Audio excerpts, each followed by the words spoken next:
basic diesel engines you look at, there were, I mean, a lot of changes are happening in this area, mainly because of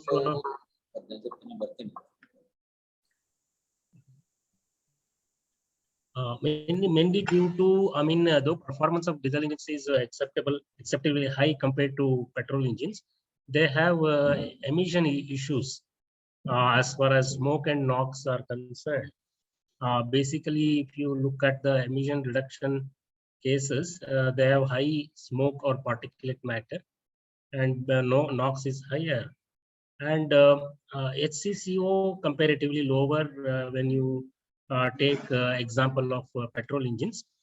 On the other hand, petrol engines have higher, I mean, HCCO emissions. Now, if you look at the recent developments in diesel engines, we often hear HCCI engines like homogeneous charge compression ignition engines. And of late, recent works are happening in reactivity controlled combustion ignition engines. And I will just take you through the various developments that are happening in this diesel engine scenario. I'll just show one slide. All of you can look at this. I will explain what is the meaning of this. Okay. Again, I will show you after 1 or 2 minutes. You just have a look at this video. What is this is all about?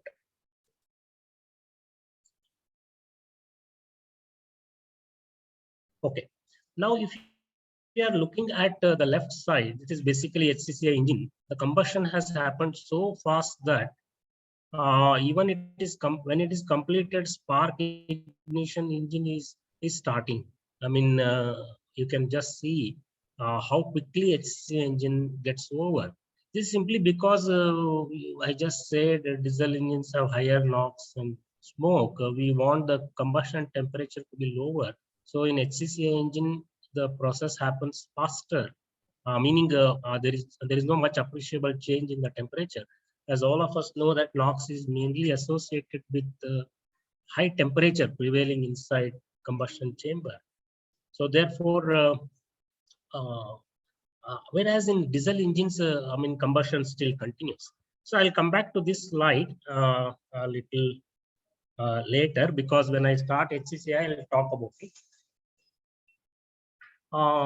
Now, question is, I have divided my entire presentation into 3 main parts.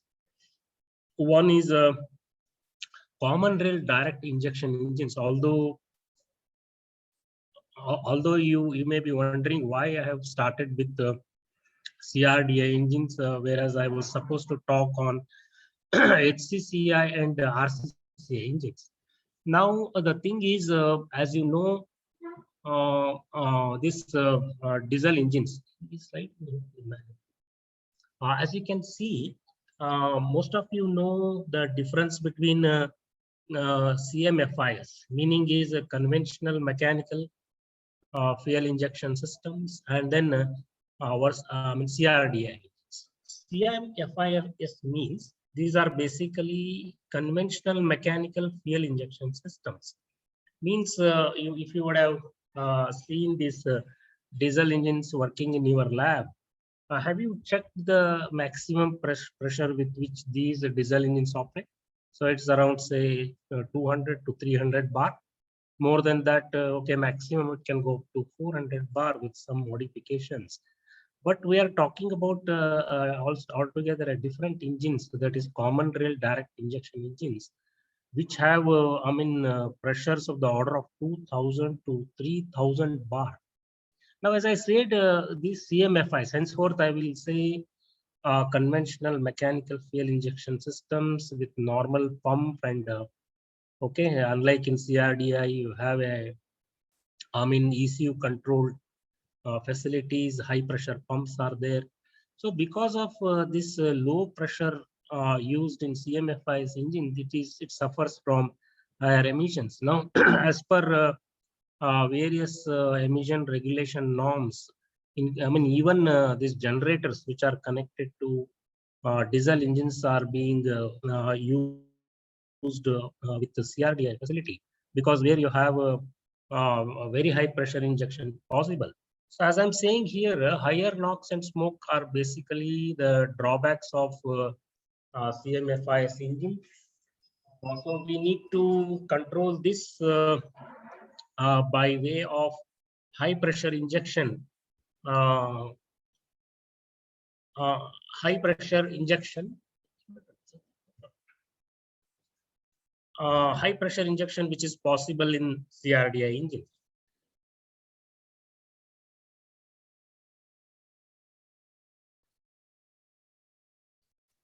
Okay. Now, after having seen the drawbacks of CMFIS engine, let us look at how this system, engines normally work.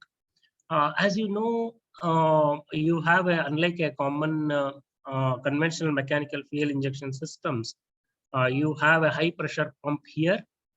Okay, in this particular engine, basically it makes use of ECU, electronic control unit here, which is able to, inject the fuel. It can control the timing. You know how to control injection timing in CMFI's engine. You have a pump. You have base plates. Increasing the length of these base plates or decreasing will change the injection timing. It's a bit tedious. Like. So when you're running an engine, you have a fixed injection timing, that is static injection timing. Unlike in CRDI, you have a dynamic injection timing change is possible. And also injection duration, how much fuel to be injected, can also be controlled by delay in ECU controlled unit. And also split and multiple injection. I'll talk about this a little later.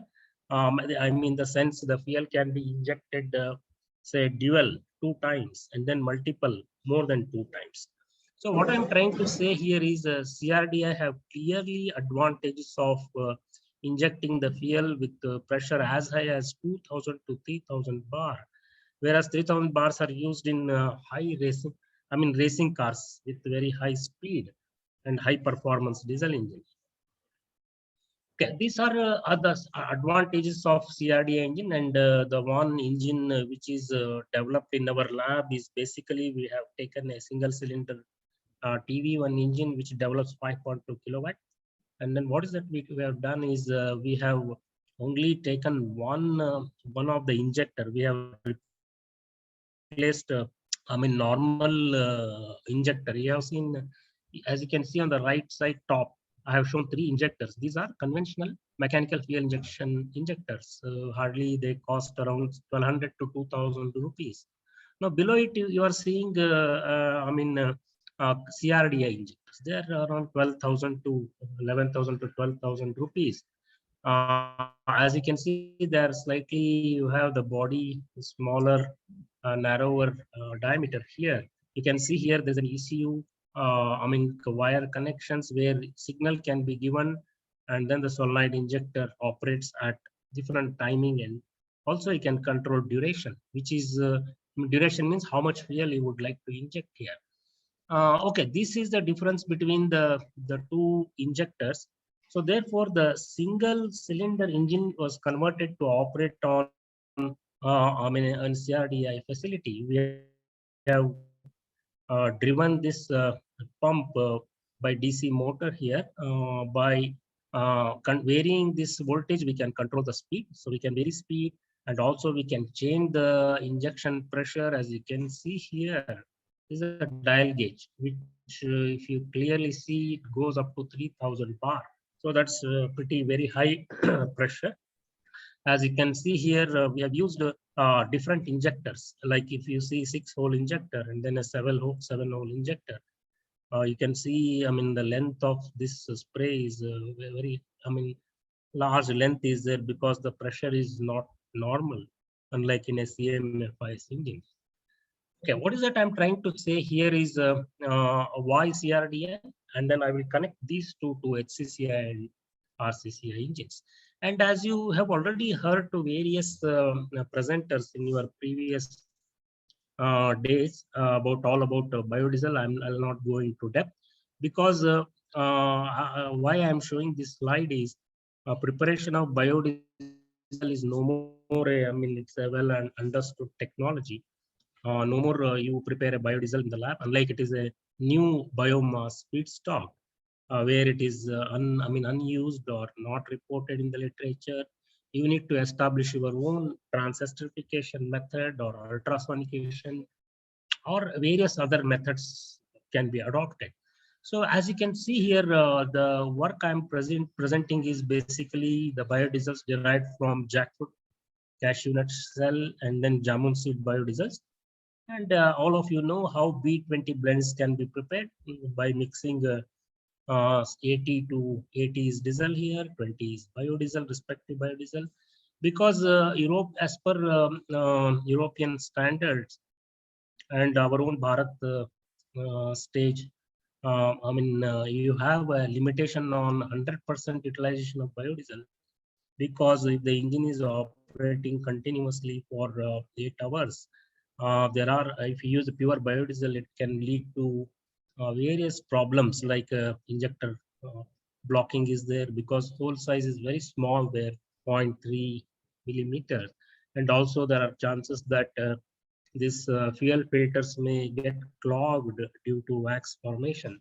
So therefore recommended is B10, but okay, B20 one can go. So why I'm saying 20, we can save 20% straight away fossil fuels. As you know, the cost of the petroleum products are increasing greatly. So when an oil is, extracted from various biomass feedstock, what is more important is if fatty acid composition. You need to do uh, chromatograph analysis to look at various fatty acid contents in them.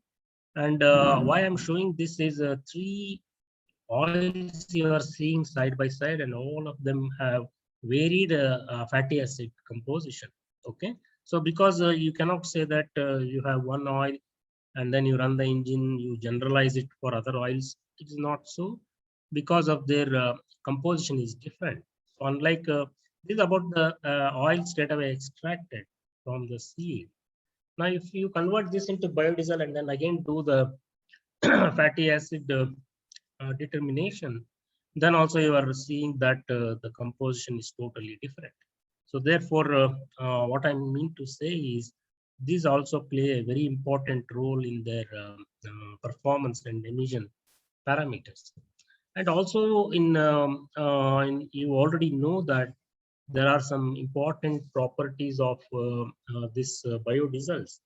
In order to accept them as alternative fuels to diesel engine, they need to have certain properties which are, closer to diesel, because all these engines are designed for operation on diesel fuel.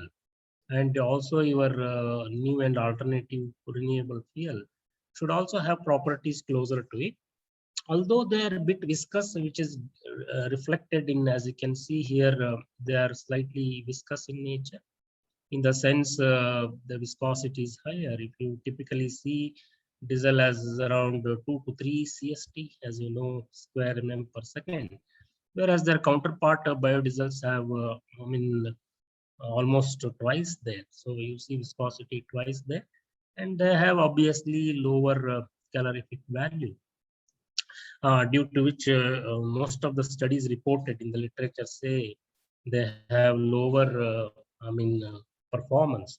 Okay, before going to this HCCI and RCCI engines, we will now look at CRDI operation on V20 blend. Now, when I say there is an engine which is operating on common rail direct injection facilities. So what is important? So the important thing is you need to look at some parameters. Whenever you do, exhaustive experimentation on any engine, 5 important parameters come into play. So what are those 5 important points? I can say injection timing, injection pressure. You have a nozzle. Nozzle will come up with different orifice sizes, and you have a combustion chamber. You have compression ratio. So what is that I'm trying to say is you have two types of testing. Like you have a fuel there, you have done a new fuel. So B20, I talked about jackfruit, jamun, and then cashew nut. That is fuel modification. You have taken oil from a seed, converted it to biodiesel, mixed with diesel, and you say that B20. So I'm going in a very chronological order when we look at these are, these works have already been, you are aware of in your literature study. People have readily stated in most of the investigations that B20 of respective oils can do well in the modified diesel engine. So this work is, very premature work. Why I'm showing this is basically, CRDI operation, not your normal conventional mechanical fuel injection system. We have taken B20 of 3 biodiesels here. And you see here, injection pressure is 1000 bar. Unlike you operate it in a CMFIS engine, that is conventional mechanical fuel injection system, pressure is hardly 200 bar for diesel, so another 20-30 bar for biodiesel. But this is a CRDI engine. As you can see here, you have an injector 6 hole, 6 holes are there, and orifice size is 0.2 mm diameter. And you may ask me a question, why you have limited to 1000 bar? Because this is because of the limitation. Because the engine is designed for taking fuel maximum 300 bar, but however, we are extending it to 1000 bar. Now, with the use of newer material, piston can withstand higher pressure. That study is also happening. Okay, why I've showed this here is almost you look at the behavior of brake thermal efficiency. All the B20 blends have shown more or less same efficiency, but still they lack in performance when compared to diesel operation. And you see the smoke on the on your right side.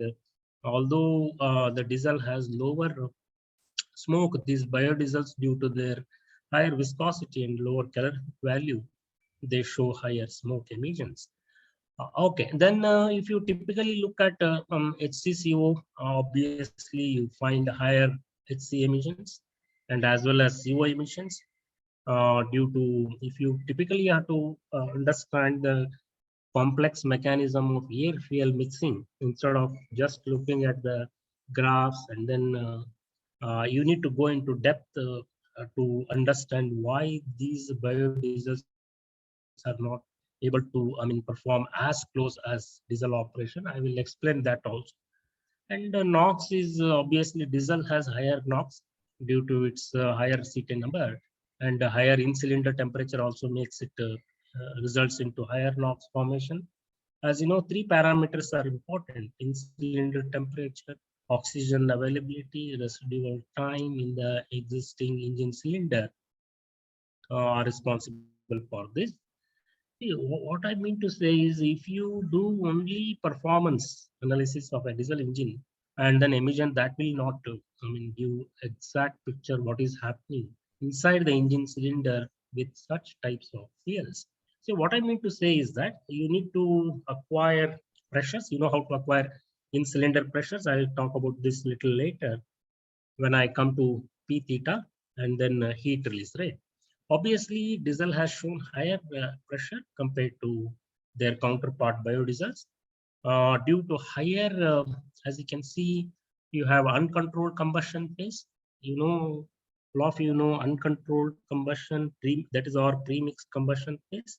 Another one is controlled combustion phase or diffusion combustion phase. If you typically look at diesel fuel, its thermal efficiency is higher, brake thermal efficiency, because most of the fuel is burning in pre-mixed combustion phase associated with higher peak pressure and higher heat release rate, which is clearly indicated in the ignition delay diagram here. As you can see, the delay period decreases with, as you can see on the y-axis, it is basically the load. So it is 20%, 40, 60, 80, 100%. 5% is full load operation. So ignition delay, this diesel has shown lower ignition delay obviously higher C10 number, whereas more or less the three biodiesel blends have shown higher degradation delay, and which is reflected in combustion duration also. Start of combustion, how to find combustion duration.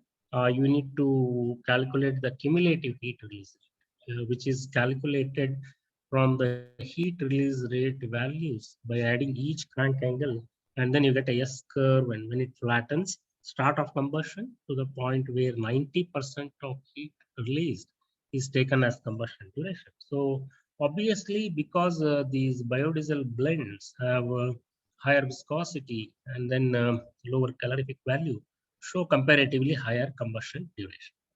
Okay, this is about, I was talking about in-cylinder pressure. In-cylinder pressure is basically, we have different stages of combustion. You are well aware of that. You have ignition delay, you have uncontrolled combustion, and then you have controlled combustion, then after burning. So it is clear that this diesel has very high in-cylinder pressure, and then followed by various other B20 blends. And this shows about heat release rate. On the right side, you have a heat release one. I will show you. This is calculated by thermodynamics, first law of thermodynamics, where it takes into account heat release, heat generated within this cylinder, as well as heat given to the walls, cylinder walls, and accordingly, you see that this heat release rate is higher for diesel. And also, as you can see, these biodiesels have shifted their combustion, their late combustion is happening due to mixture formation. As you know, diesel engines are basically heterogeneous combustion engines, because of which the delay period is, increasing. Okay, so this is, very, what I mean to say is this is more of a very basic study when we look at CRDI engines. But when we go to, say, the important parameters, I talked about later, little earlier, I said you can either modify a fuel, or the other study could be you can look at the various parameters. So I'm just highlighting few of them, not all. If you typically look at if you ask me what are those important parameters for which we need to understand the behavior of the diesel engine fueled with different liquid or gaseous fuels, it is the injection time, and then the injection opening pressure, and then the nozzle geometry. I have restricted this to nozzle geometry because of, as I have to cover some important aspects. So what do you mean by injection time? If you can see this slide, what is that I have done is, on the left side, I have shown brake thermal efficiency, which is, with respect to timing. Okay, so in the middle part, I am showing effect of pressure. On the last and the right side, when you typically look at these graphs, you have nozzle holes. You have a 6-hole nozzle, 7-hole nozzle, 8-hole nozzle. With this understanding, we'll go into the different slides. Now, if you ask me, this is basically single injection that you have to be. What do you mean by single injection? You should keep in mind that the injection is happening at a particular timing. Meaning, if you can see here, you can inject at 25. That means advance. Okay, the piston suction, you have air drawn in, and the piston in compression stroke is moving towards the TDC. Okay, so you can early inject at 25 and see what is the performance, and look at 20. So you're slowly moving towards TDC, and then 0 shows a TDC. So therefore, your thermal efficiency is increasing, and then for diesel, it is showing a 10 degree close to TDC. It has done well. But if you look at this jamun seed, it is 20 degree, it is showing higher thermal efficiency. Whereas your cashew nut is showing at 15 degree. So what does this mean? This means that these fuels are different in the sense that I have already talked about their composition, their properties. So they all play a very important role. Although diesel has done well at 10, it doesn't mean that all of them will do good at 10. So individually, you need to look at this, okay, and then arrive at some conclusion. So you may ask me, what are these top and bottom figures? This is the top figures are for 80% load of, that is 4.16 kilowatt. If you look at the bottom one, it is full load operation. So the behavior is more or less, you don't have to worry much here. So what is that your observation in the middle part of this slide? As you are increasing the pressure, we will take, say, diesel only. As I'm increasing the pressure, what is happening? Brake thermal efficiency is increasing till 1000 bar, because I said 1000 bar is a limitation of our system. Beyond that, it is not taking. There's knocking is there. So we have kept it up to 1000 bar. What is making this is possible? Because higher injection pressure, the fuel is injected, atomized better. You have droplets and the air mixing is proper. But beyond 1000 bar, I said the system limitation. So therefore, your efficiency is increased till 1000 bar. Same behavior is observed for biodiesels also. As you can see, the third part is about the number of holes. You have 6 holes, 7 holes, 8 holes, and in market you have will get up to 8 holes. Meaning is what? The fuel is injected, so you have 8 jets. 6 hole means 6 jets. 7 means 7 jets. But unfortunately, we didn't have injector with more than 8 holes. So we saw that we have kept for a different oil fuels. These conditions we have kept. So you see that there is increase in brake thermal efficiency till 8 volts due to the proper mixing of fuel and air there.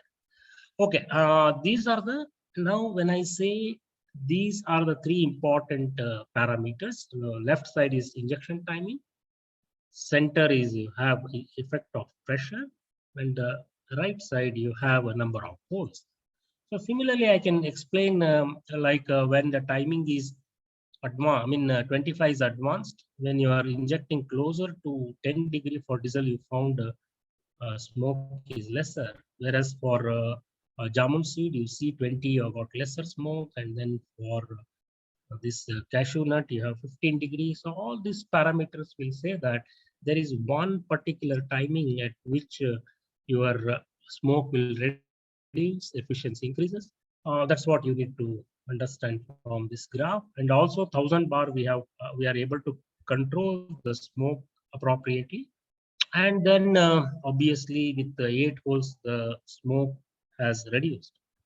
Okay, similarly, when we look at say NOx, I told you one important parameter you need to keep observing when I'm doing the presentation. I made in the first slide, I told that smoke and NOx are the important issues with the present diesel engines. Although they are highly efficient, the only problem associated with is smoke and NOx.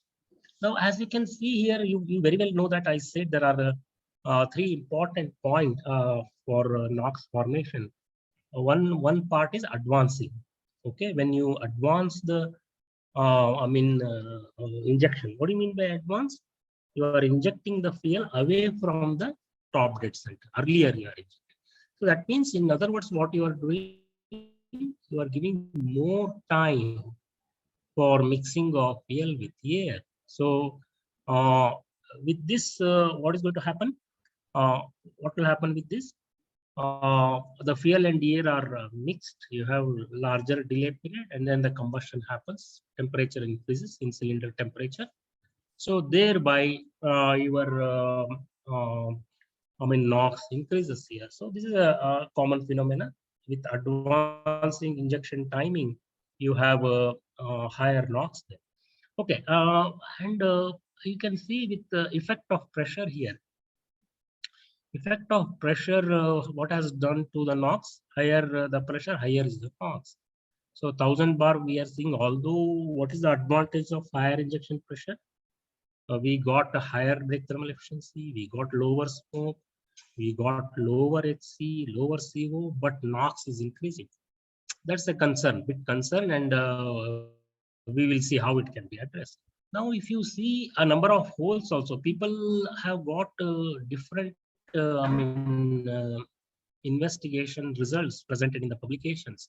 Some people say 10 holes. I mean, if you provide more than 7, 8 holes, NOx will reduce. Okay, but we tried with 8 holes, the NOx is still keeping increasing due to higher pressure and heat release rate observed for such fuel combinations.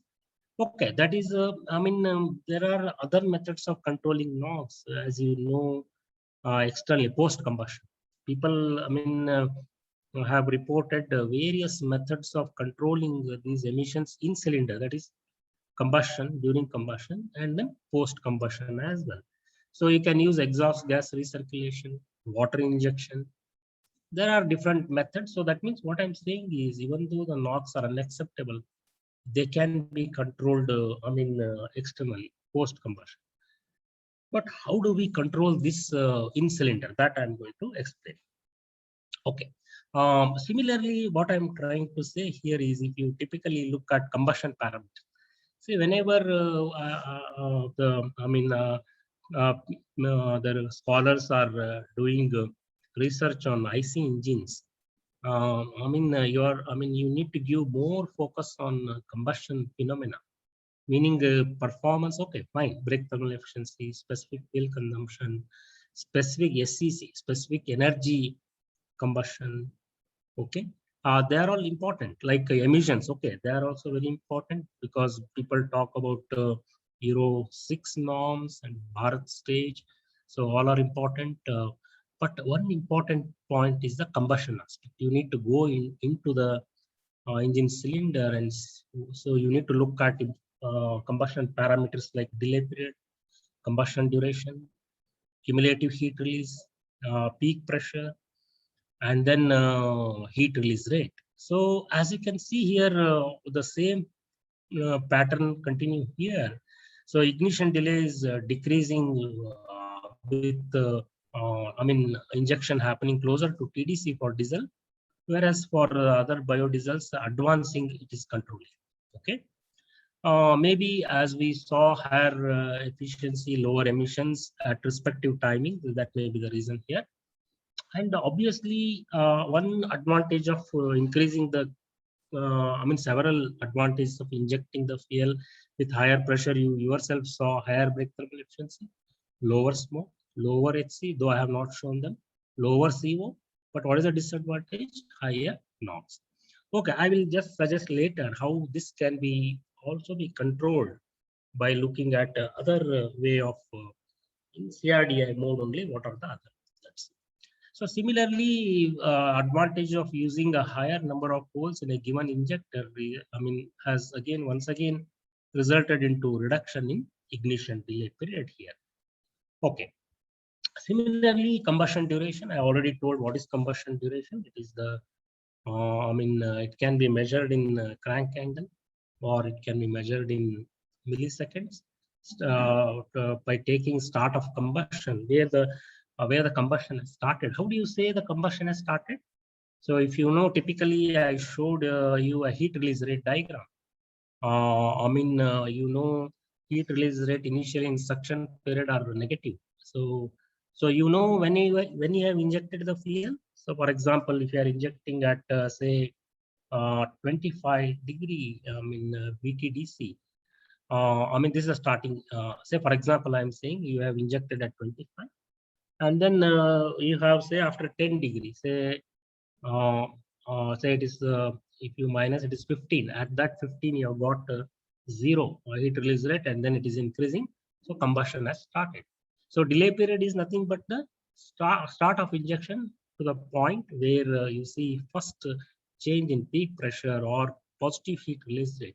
Similarly, combustion duration is start of combustion, where combustion has started, indicated by the positive heat release rate, and then the curve has become flattened.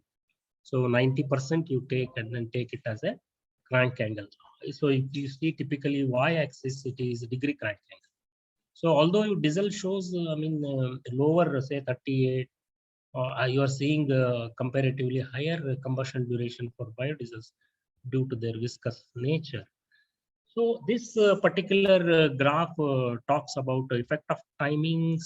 Diesel has shown good lower combustion duration at 10-degree injection, whereas the biodiesels have shown advancing injection timings are better. So these are all a tedious process. You need to do a lot of permutation combination of before you say that these are optimized.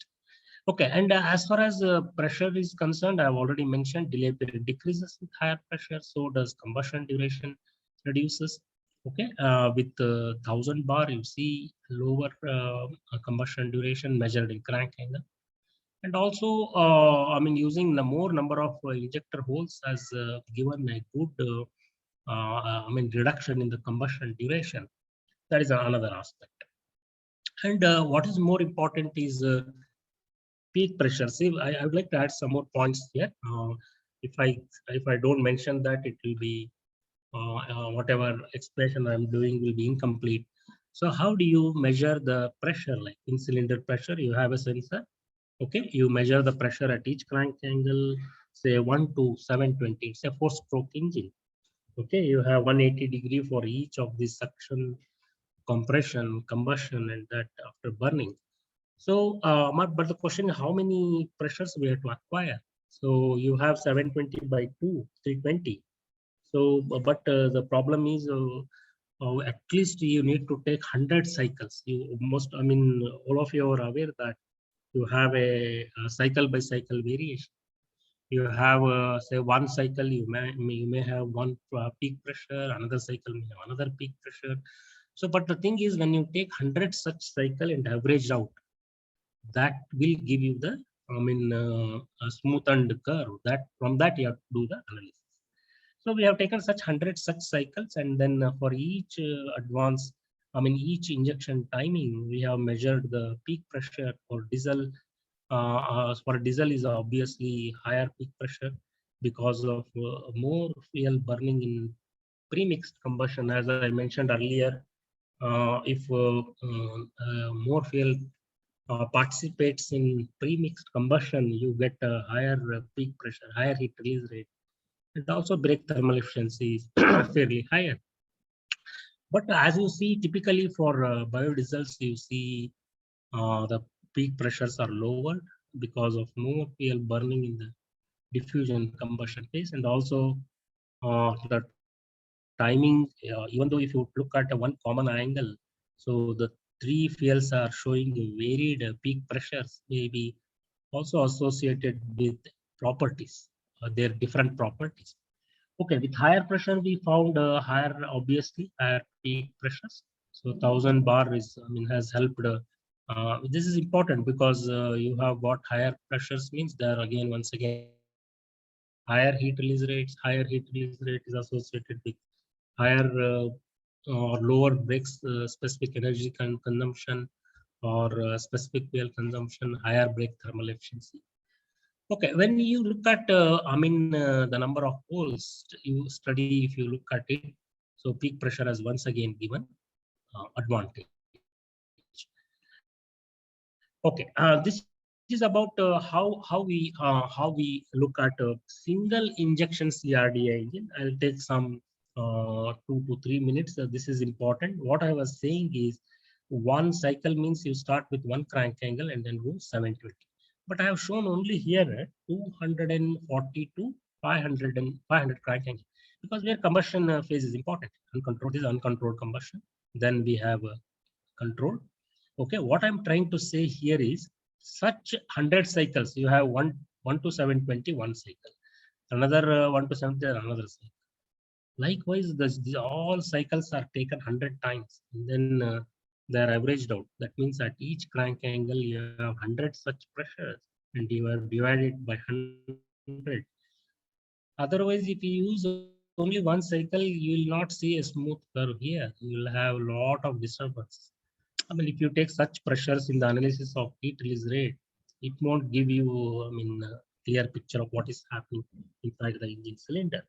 Okay, I will just explain to you how we have found if many people would have doubt determining ignition delay and combustion duration. Now, suppose say for example, we have injected fuel at 340 bar. How do you find the delay period? So 340, you can just see here heat release rate has become 0 and then it's going up. So you take these 2 points where you have injected, where it has become positive. So that is the delay period. Normally for diesel 10, for biodiesels, it is more than 10, 12, 14 can happen. This is about delay period. Now, how do I find cumulative heat release? Simple. At each crank angle, you need to add the heat release rate in measured in joule per crank. So you get a sort of a S curve and it become flats. No more increase in the heat release rate. So obviously, as you can see here, diesel has shown higher heat release rate because you can see more fuel burning in premixed combustion, and whereas this part is showing diffusion combustion. You have cashew nut oil is having more diffusion combustion phase. Okay, as far as single injection is concerned, I can just say that these are some of our conclusions. So advancing the injection timing favors, and you have seen that for biodiesels, you have different timings, which optimizes higher brake thermal efficiency, lower emissions, and higher NOx. Okay, now the question is, what are the drawbacks? Even though we have got good performance, what are the drawbacks here? Even though single injection has resulted in good performance, the NOx is still a concern. Smoke emission is there. So we now look at multiple injection. Multiple injection can have different modes here. So you can have a split injection. You can inject twice. You can inject more than 2 times. So I am focusing more on multi-injection. So please look at these some of the points. As you can see in a dual or split injection, there are 2 injections happening. The same quantity of fuel. You may ask me, what do you mean by split injection? If it happens in single injection, the entire fuel is injected at a given injection timing with the fixed duration, means crank angle. How many crank angle you are injecting? How many millisecond you are injecting this fuel? Okay, so what I mean to say is you have dual or split injection. That's how we can control this NOx and smoke. Whereas in the another case, multiple injection, we are typically seeing the same quantity of fuel in single injection could be injected at 3 injection timings. This is a bit confusing. Please listen here. Unlike in dual split, you have only main and post. So you can have 70-30, 60-40. What do you mean by 70-30? So of the 100% fuel, you can inject main 70% at some angle and another 30% at another angle. Okay. Whereas in multiple injection, you see there are 3 injections happening pre. So initially you inject some known quantity at some angle. When the combustion is about to, die, you have another injection. Okay, then combustion is sustained, and you want to burn the remaining fuel. You inject another small part, so that entire fuel is combusted. So thereby your temperature in the cylinder goes down. So your NOx smoke also controlled. Okay, this graph is a bit confusing, but again, I will, before I start explaining, I'm going to explain what is this graph is all about. So although you may look at sunflower oil here, we have used dairy scum oil, but these fuels are different. Doesn't matter. So what is more important is I'm trying to compare. This is, as you can see here, you have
Hello. Actually, problem of the Zoom.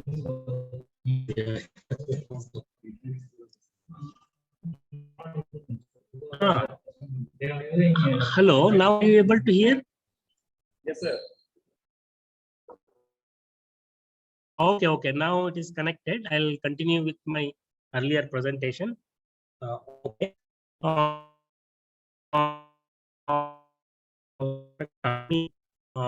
When that the various parameter. So this is about a multiple injection. As you know, the fuel is injected at different injection timings. As you as you can see here, the multiplication is happening at 20 degree BTDC, TDC, 580 DC. This is already listened to in earlier slides. We are increasing the pressure from 600 to 1000 bar, and obviously brake thermal efficiency is increasing because with higher injection pressure, there is a breakup of the fuel mixing with the air, and then combustion is happening fairly good here. So, I mean, for multiple injection, we see that the combination of 40, 30, 30, meaning is in first part, we are injecting 40% of the fuel at 20 degree BTDC, and then that is known as pre-combustion, pre-injection, and the 30% is injected as main fuel at TDC, and then remaining 30 is injected 5 degree TDC, that is post injection, and we see that smoke is decreasing till 900 bar, and then we see increase in the pressure. So therefore, we are able to address higher efficiency, and at the same time we can lower smoke. Estimations are also falling here. Best combination is 40, 30, 30. Can be done by taking 40, 30, 30 or 60, whatever is the combination, but they need to be optimized carefully. That can be controlled using the ECU control there. And similarly, the CO emissions have dropped to 900 bar with I mean, multi-injection strategy. So what I mean to say is now we'll look at the two important emissions, which are smoke and NOx, which are I mean drawbacks of diesel engines. So therefore, as you can see here, although we have addressed in multi-injection the NOx to a fairly low value, but when I have increased the pressure, again the NOx has started increasing. But can be controlled with different multi-injection strategies. If you typically look at the 40-20-40 combination, we are able to address NOx few ppm down there.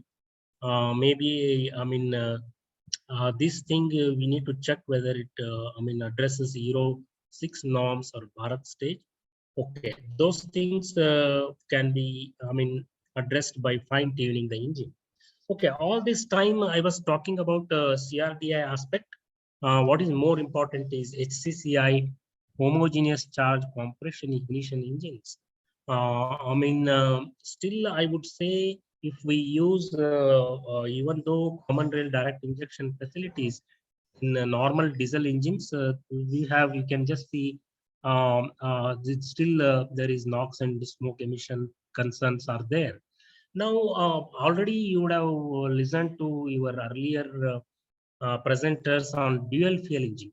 Now, single fuel means whatever all the work I just presented are all single fuel. In the sense, You have only one fuel, either you use diesel or you use biodiesel, that is single.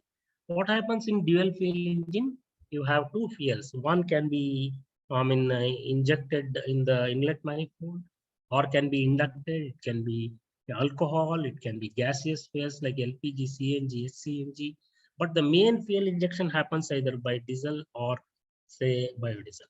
So I'll give one example. Like you have a normal diesel engine, you run the engine. Now what you do is at the suction side where air is going in, you connect to any other gaseous cylinders like LPG, CNG. So what happens along with the air, the gas also is sucked in and then it is compressed.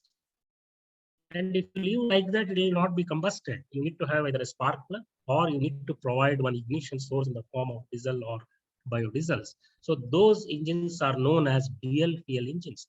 Now you know about single fuel engines, you know about dual fuel engines. Now what is the problem? So dual fuel engines can address the problems of higher NOx and smoke. Then why we need HCCI? But dual fuel engine operation with LPG, CNG, can be associated with higher UBHC emissions. Unlike CNG, hydrogen can solve these problems partially. But the main concern is dual fuel engines are, associated with lower performance. Brake thermal efficiency is lower. Now we'll try to bring in another concept known as HCCI can address these effectively. If I say address these issues means what? It should have efficiency higher than dual fuel. Okay. And then it cannot reach, single fuel operation, but it should also address the smoke and NOx, which are still a concern in single fuel and dual fuel engine operations. So therefore, what are HCCI engines? So they will definitely lower smoke and NOx. We'll see how.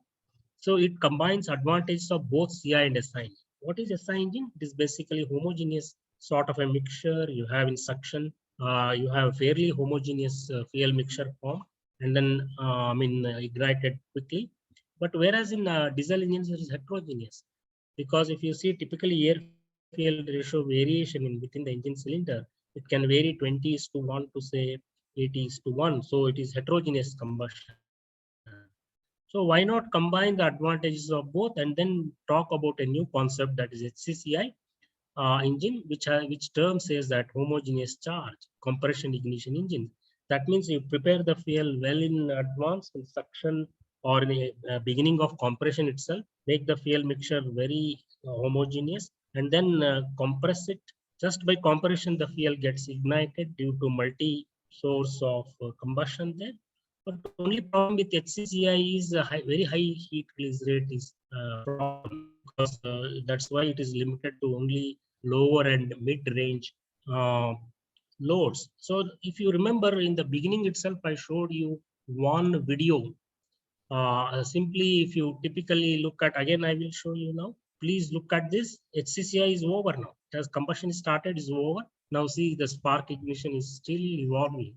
Okay, what does this mean? So when the combustion happens quickly, there is no much rise in the in-cylinder temperature, due to which your NOx is reduced. Combustion is complete, so smoke is reduced. So this image gives a clear picture on the advantages of HCCI operation. So hope you have understood this. Now I'll quickly go into HCCI operation. There are various methods of achieving homogeneous charge compression ignition engine method. What is done is, if you look at these graphs, if you see the x-axis, see, I haven't done anything in this HCCI engine. It is still the CRDI engine only, I will say. Then you may ask me, what is the difference now? If you see, typically, if it is a single cylinder CRDI engine, most of the fuels are injected at 10° BTDC. But what is that we are doing? We are going away from TDC as early as 70° BTDC. So you have 180° suction, and then the compression has started. Okay. So 181, 182, this is advanced. 181 is advancing, 182 slightly away. So by doing so, what is that I'm doing? I'm trying to give more time for fuel and air mixing. But you may ask me one question, when we are advancing the timing, your brake thermal efficiency is decreasing. Nothing can be done. So here you must remember that. What is that you have to remember? We have fuel is injected at 900 bar. We have used combustion chamber, toroidal re-entry combustion chamber. Injector, we have used 7 holes with each 0.2 mm diameter, but we have used only 40% load. As you can see, it is only 3 kilowatt here. I cannot go 5.2 kilowatt. Now, what is happening with respect to advancing the timing? Smoke is reducing, but you may argue that when the brake thermal efficiency is decreasing, see, this is multi-hole injector. You have to be very careful. Multi-hole means you have more than one hole. You have 7 holes here. So later on, I will talk about single hole injector. That time you have to be very careful. What is the difference between the two? But smoke has come down. See, at 70 degree, you see drastically it is reduced. So we have achieved one drawback of diesel engines of higher smoke. Now let us look at HC emission. With the standard CRDI engine, HC emission is hardly within 100. Please see here, within 100 it is. But when I have injected it, say advanced, you are seeing HC in terms of 1000. So these are very uncommon in diesel engines. But okay, HCCO people are not bothered. Maybe after post combustion, use a catalytic converter and try to convert them into their respective H2O and CO2, but still higher CO2 is a concern. So what is that I'm trying to say here is, although you have lower brake thermal efficiency with advancing method in HCCI engine, advancing means start of compression, then only you inject. So you give more time for fuel and air mixing. Smoke has reduced, but concern is HC is increased, CO is increased, but look at the NOx. So it is only less than 50 ppm. Unlike if you typically look at that is see 40%. You have to be careful. I just showed in single injection CRDI diesel 1000 ppm, 1200, 1400. But the load is lower here. If I run the engine in HCCI mode at a very high load, you imagine the NOx there. It is not at all acceptable. So, but when we see at 70 degree, it has come down. The question is, what is the compromise? Do I have to use 70 degree? Do I have to take 50 degree? Now we have to make some compromise. Saying, so you retain that brake thermal efficiency, okay, fairly good enough, but that is not comparable to a single fuel, where efficiency is quite high, but fine. At this 50 degrees centigrade, you keep on looking at the emissions. Okay, so smoke and NOx are fairly, addressed. Now, the question is what is really happening in HCCI engine? So, if you typically see this heat release rate graph, you always see a cool flame here. Because of, see, you will never see such small peaks in regular diesel engine or biodiesel operation. You see fairly flat line there. But what is that you are observing here? Due to the homogeneous mixing, you are just seeing a small peak in the heat release rate, and then you see a rise. But whereas if it is without HCCI, you don't see such cool flames there.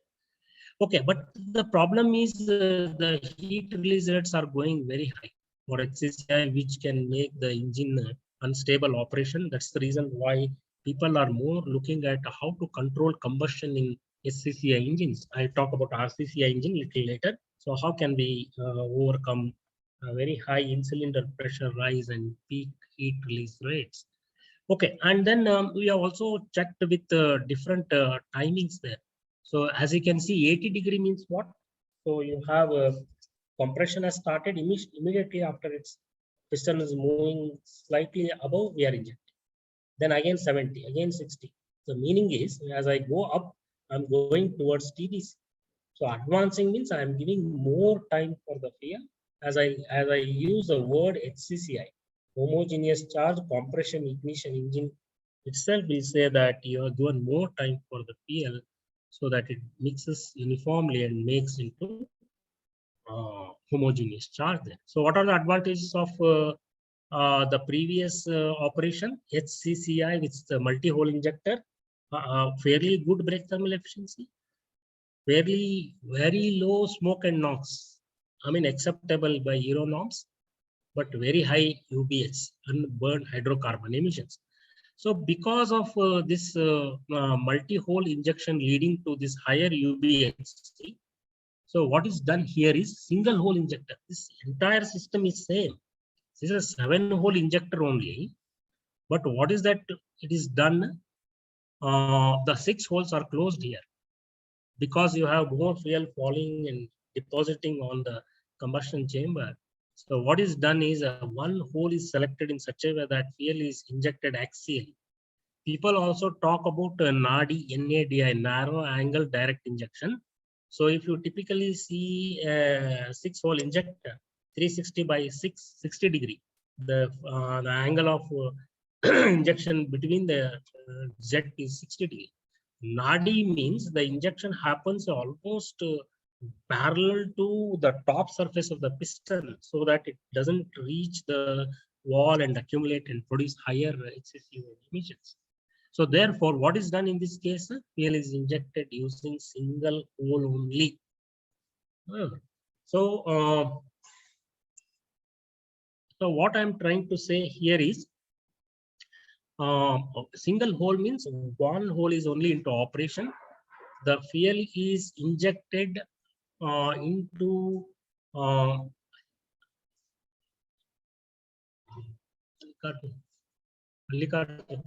so what is that I'm trying to say here is the fuel is axially injected. So in the sense, so that it doesn't get deposited on the walls.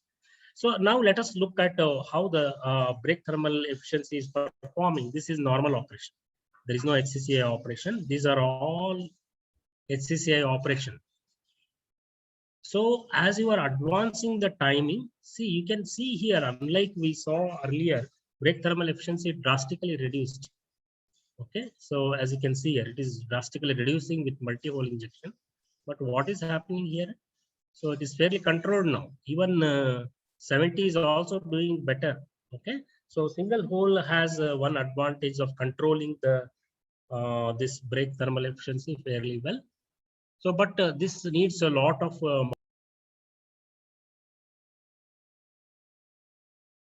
what I'm saying is you have addressed the brake thermal efficiency aspect, and then you see, okay, the same trend is continuing, smoke is decreased, and then HC is also fairly good. It is, I'm not saying it is extremely addressed, but still it is fairly higher. Okay, nothing can be done. NOx is very well. So what I'm trying to say here, this operation, now keeping all these parameter constant, like let us select of the various operation. So at 80 degree, you have seen a very low NOx emissions. So let us keep that 80 degree. Now let us change the pressure. So in order to obtain the pressure, brake thermal efficiency lost compared to single fuel operation, conventional CRDA operation. So let us increase the pressure and see. You see how the thermal efficiency is increasing. But no problem. I already mentioned higher pressure obviously reduces smoke. It reduces HC. It reduces NOx. Okay. So now the overall conclusion can be done with respect to HCCI is that the major concern associated with higher NOx and smoke can be effectively addressed, but also keeping the brake thermal efficiency acceptable. So, what are the drawbacks I talked about? I talked about this drawbacks could be higher UBHC emissions can be controlled using post-combustion after control things. Okay, I'll slightly go away from this today's presentation because there are other methods of controlling NOx and smoke. It is nano biodiesel. I'll not take much time because I have to cover even RCCI also. I'll just take you to slightly a different session wherein we talk about nano biodiesels. See, you look at any petroleum products, they're all hydrocarbons. So carbon is commonly used nano particle in various nano biodiesel blends, diesel blends and all that. Because carbon has got very high electronegativity of 2.5, it can bond very by covalent bond. It's a very strong bond. It can join with the different hydrogen. These things you have four combination. So therefore, carbon is a very important contender for this nanoparticle in diesel engine applications is concerned. So you have, fairly, this is a fullerene which has around 60 carbons joined together by strong covalent bond, and then we have say around 12 pentagons, 20 hexagons. These are the probable. I'm talking about nanoparticles which can be used in this engine applications. We have a lot of applications of nano. So even people are talking about hydrogen storage. That why not track them inside a fullerene or inside a nanotube and try to use them? And also try to mix this nanoparticle in biodiesel using different techniques. And already Indian Oil Corporation have come up with nano diesel where they have mixed graphene. Okay. For that, we need to understand what is ultrasonic energy. And these are the images of nanoparticles. You can use various types of nanoparticles, but you need to look at the TEM images. And then some of the fillers that could be used are your MWCNT. Then you have a carbon nanofibers. You can use graphene. This is just for you people to look into other research aspects as well, how we can, whatever work I talked about, SCCI, CRDI, same fields with these nanoparticles can address higher efficiency, lower emissions as well. So when we do the dispersion technique, these are the blue one is the nanoparticle, the above one is a surfactant which makes a protective layer, and then this binds with a diesel or a biodiesel so that it is it is retained in the biodiesel. When injected, it should not separate, like, so it can combust as one sort of a PL there. So these are all as far as preparation of a nano biodiesel is again a technique. We take a biodiesel, we take a nanoparticle, and then blending, heating, and then sonication in bath sonicator, or use a probe sonicator and then prepare. When these blends are prepared, you need to do Zeta potential checking, because how do you say it is what do you call that? Stable. See, if you say that your nano biodiesel is stable only for 20 days, nobody will accept it. At least it should be stable for 6 months. Okay, this is another figure which talks about the different nanoparticles, different oil. Okay, so what is that I'm trying to say here is, with nanoparticle, your brake thermal efficiency is improving, and your it is comparable to diesel. Smoke is also acceptable. CO, NOx, combustion parameters are also good, and they are comparable to diesel operation. With this, I think I'm going to the last part of my presentation.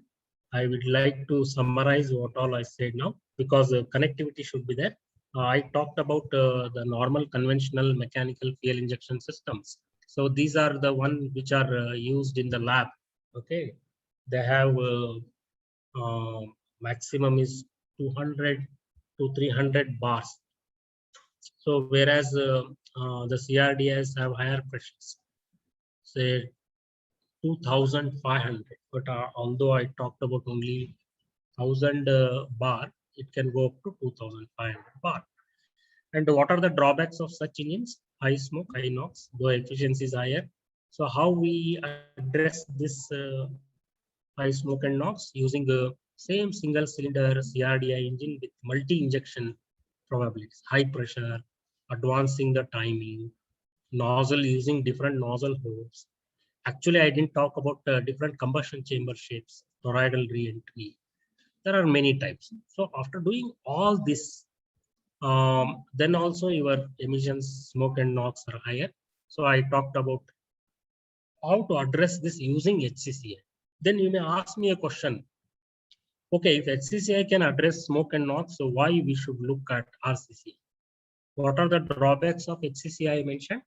The drawbacks are higher UBHC emissions, unburned hydrocarbon emissions. Okay, and also your efficiency is little lower. And what is the biggest drawback I talked about? Controlling combustion is a very critical parameter as far as this thing is concerned, because we cannot come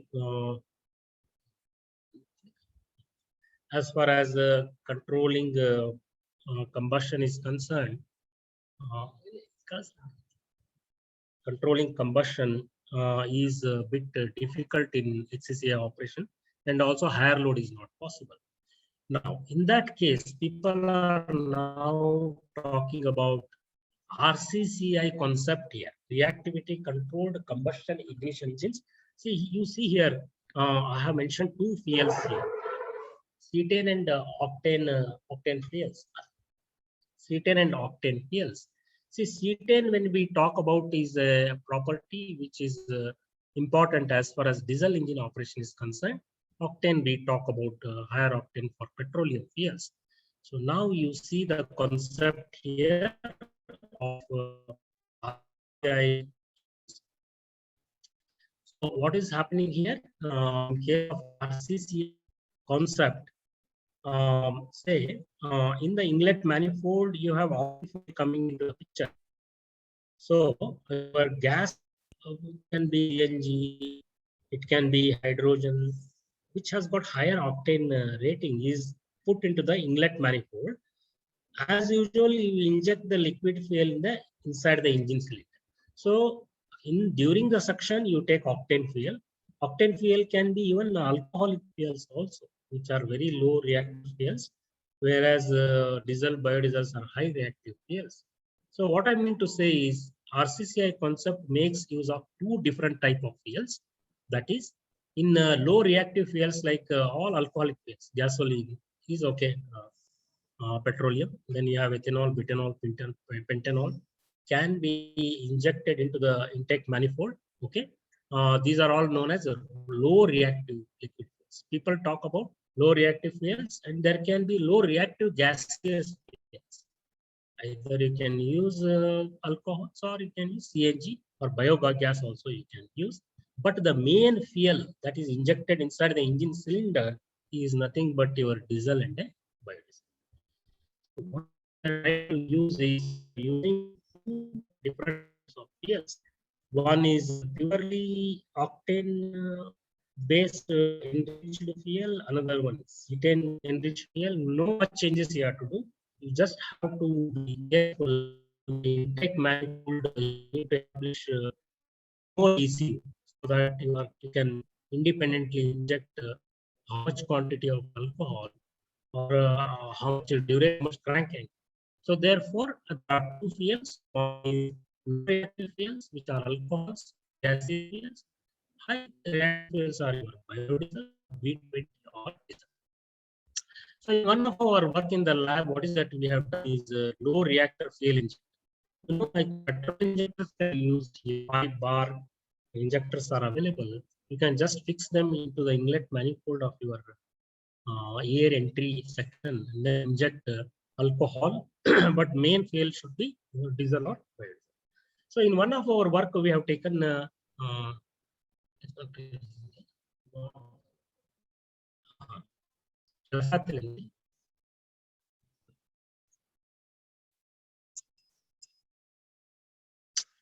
till now it was coming. Sharon Basu.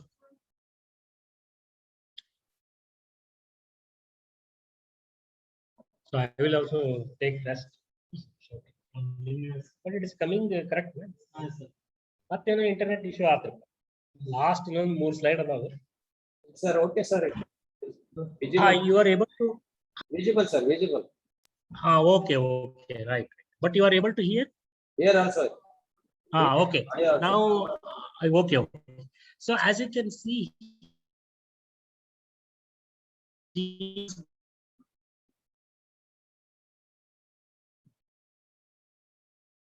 Sir, audio is not clear, but What we did is in the same CRDI engine test record, what is that we did is we have used sir,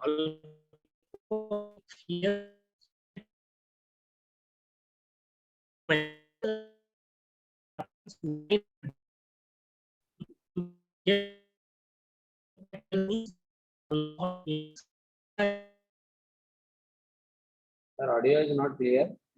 Only video is visible.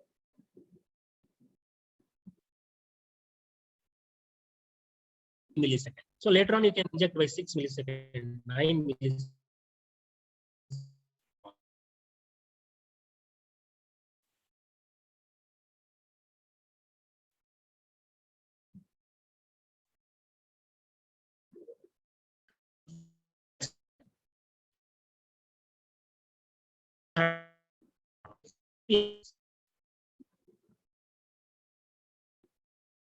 Sir, no audio, only video is visible. Audio is not clear, sir.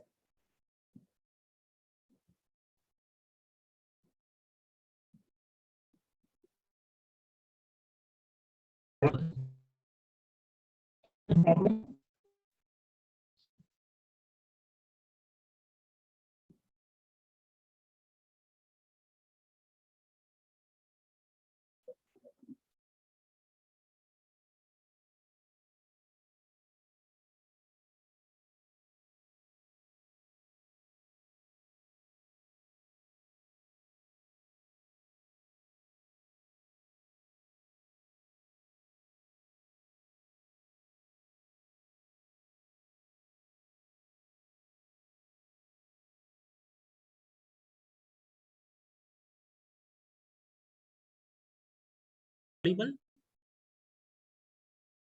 ಅದಿದ್ರಲ್ಲಿ ತಗೊಳ್ಳಿ. ಇದು share ಮಾಡ್ಬೇಕು. Sir, it is not visible audio. Okay, now I think you are able to hear it, right? Right, sir. No. Okay. Right.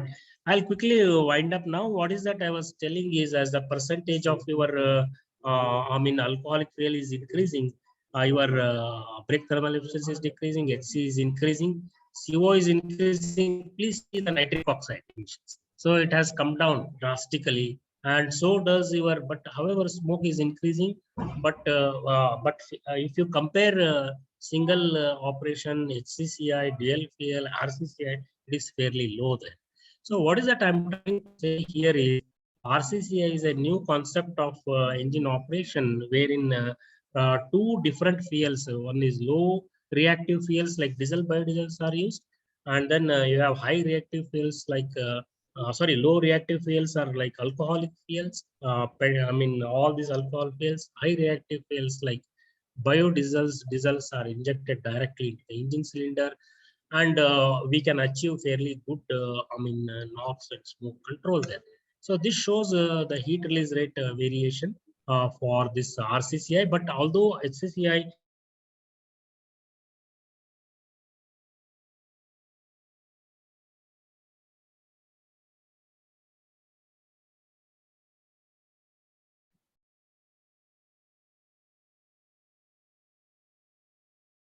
Sir, audio is emissions increase the efficiency. With last one more point I would like to wind up. So unlike alcoholic fuels, which are low reactive fuels, we can also use gaseous fuels. And then as the gaseous fuel share is increasing, gaseous fuel share means the more gas is going into the inlet manifold, and you control it with the help of a lower main injection.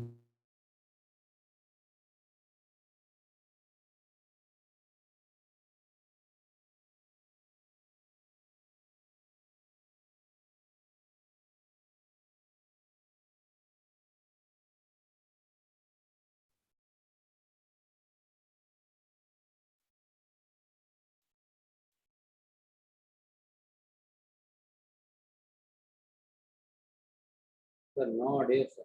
Just only video. Bar and high reactive fuel is injected 45 degrees.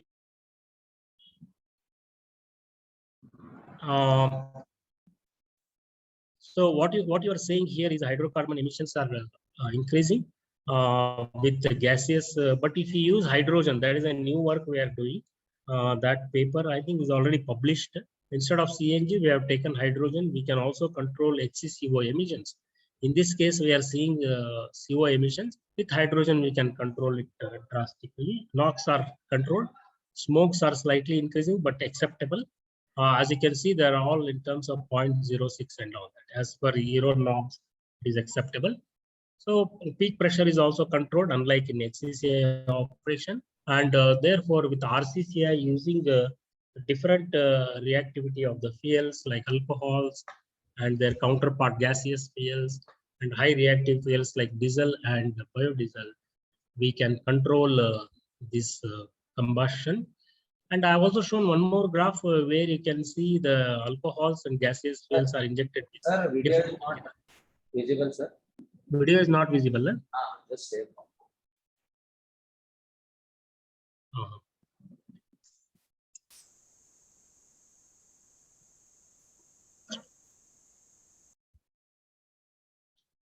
ಅದು video ಏನೋ visible ಇಲ್ಲ ಅಂತ. Last now are you able to see this thing? Are you able to hear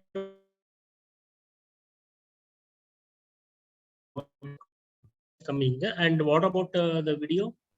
Video is not visible, sir. Audio clear. Okay. Now again I will check. Don't worry.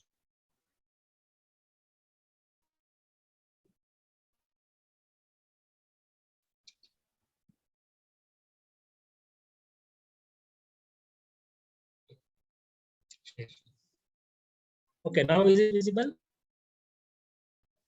Hello. Only, sir. No video. Now, what is that I was suggesting is in all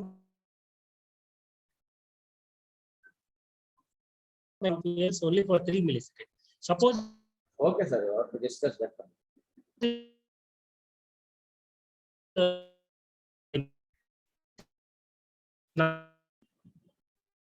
With this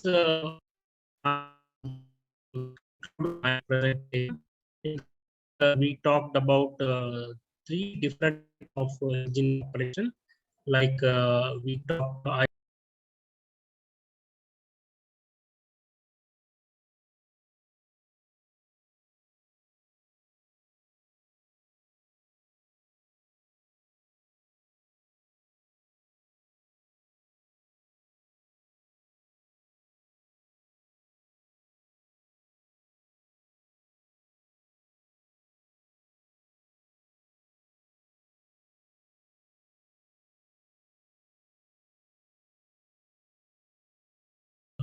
what I'm saying. Is it okay? Sir, how exactly? I mean, looking at HCCI engine can control NOx and smoke adequately well, but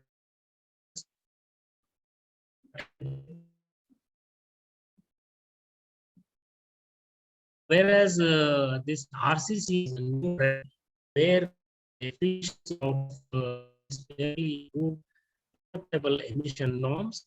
With this, I will stop, and if there are any questions, you can ask. And I have also shown my mail ID. Mail IDs are there. If any queries are there, they can also be sent to my mail ID. Thank you, sir. Session. I will open for discussion. Any queries, participant? Ask the question.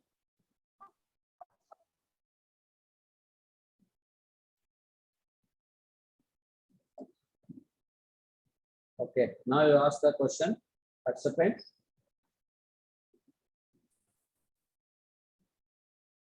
Hello, Nagaraj sir. Hello. Hello. Sir.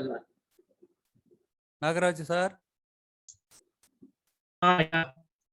You mentioned about nanoparticles in biodiesel. Now, whether you are referring to any additive which is added in nanoparticle form? Yeah. Yeah, VRC. When I talk about, I just took it as one additional point Ah, because fuel modification can also control your NOx smoke. We need to take additive like surfactants. What type of SDSS, additives? prime, SDS. Uh-huh. Yes, you refer to it. It goes with the type of a nanoparticle, whether it is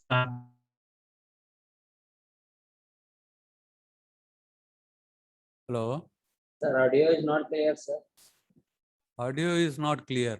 Hey, yours not, sir. Yours were clear, sir. But sir. audio. Sir. Audio is not clear. Is it okay now? Now okay. Saying is selection of additive, selection of quantity of nanoparticle dosage. Is it in ppm, parts per million, or milligram? We take this SDS also in milligram. 1:1. You double it, and you have to do sonication in a probe sonicator or bath sonicator to prepare this nanoparticle. And you have to check the stability using zeta potential technique. Okay. So I have a paper mentioned papers about the quantity of surfactant for a particular nanoparticle. Okay. You mentioned Hello? about two properties. One is zeta potential and contact angle. Yeah. How So they are influencing? So that's what I'm saying. See, this is a technique to know whether they are. See, when you prepare a nanobiodiesel, you cannot say it is stable. Okay, when you prepare with a different composition, when you do the visual inspection through what you call that light, under light, you will see particles getting settled in the bottom. But some combination will show that although it is uniformly homogeneous, you cannot claim that it is a stable blend. For that purpose, you need to look at the zeta potential. All the zeta potential is more than minus 40 millivolts, plus or minus 40 and above. People say that they are stable. If you can achieve 60, 70, excellent. Okay, but the question is how many days? To test it immediately? Are you going to test it after 2 weeks? Because once you develop a new fuel, it should be stable for at least 6 months. Then only it can be marketable. Okay. Now, what about contact angle?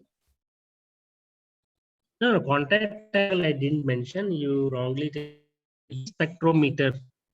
There is another alternative method, but one I suggest is to always go for zeta. That means the particles are in the charged form.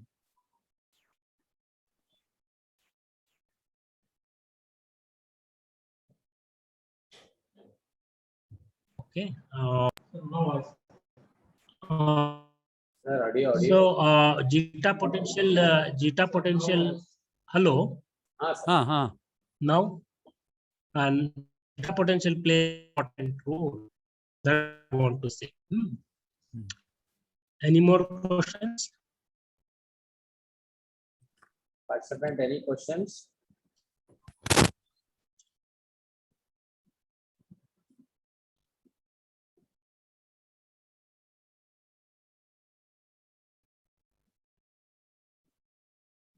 Any questions otherwise of the session? Hi, sir. Thank you. Okay. For the session, for informative of the SCC and RCCA. Thank you for giving wonderful lectures. Thank you. Thank you very much. Okay. Thank you. Participant, third session of today, you join 2:20 p.m. Now taking the break.